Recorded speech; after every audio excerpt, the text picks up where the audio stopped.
அனைவருக்கும் வணக்கம். இந்திய ஒன்றியத்தில் மாநிலங்களை அரவணைத்து அவர்களின் தேவைகளை உணர்ந்து செயல்படுவதில் தோல்வியடைந்துள்ள ஒன்றிய பாஜக அரசு இன்றைக்கு சர்வதேச அளவில் வெளியுறவு கொள்கை என்கிற விஷயத்திலும் தோல்வியை நோக்கி சென்று கொண்டிருக்கிறது என்னும் விமர்சனங்கள் எழுந்துள்ளது. மேற்காசிய போர் சூழல் காரணமாக இந்தியாவில் நிலவி வரும் சமையல் எரிவாயு தட்டுப்பாட்டு பிரச்சனையை ஒன்றிய அரசு சரியாக கையாள்கிறதா எனும் கேள்வி நாட்டின் குடிமகன்களில் ஒருவனாக எனக்கும் எழுகிறது.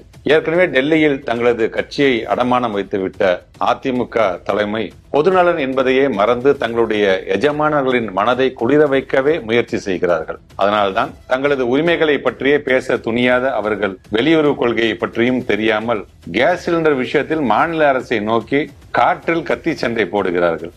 ஆனால் மார்ச் 10ஆம் தேதியே தமிழ்நாடு அரசின் சார்பில் உயர் அலுவலர்களோடு அவசர ஆலோசனை கூட்டத்தை நடத்தியது. இந்த விவகாரத்தில் விரைந்து தீர்வை காண பிரதமருக்கு கடிதம் எழுதியது.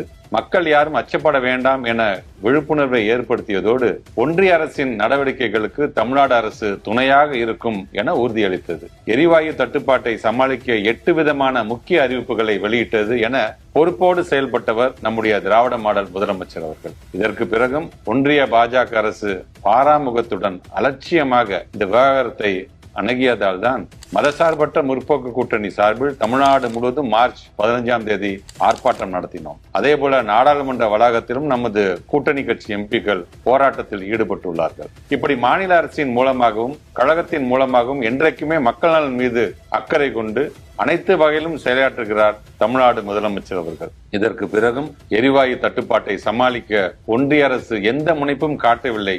ஆனால் மக்கள் தயாராக இருக்க வேண்டும் என பீதியை கிளப்பியுள்ளார் பிரதமர் அவர்கள். இத்தனைக்கும் பொறுப்பான ஒன்றிய பாஜக அரசு என்ன செய்கிறது என்கிற மக்களின் கேள்விக்கு பதில் கிடைக்குமா? எரிவாயு தட்டுப்பாடு தீர்க்கப்படுமா?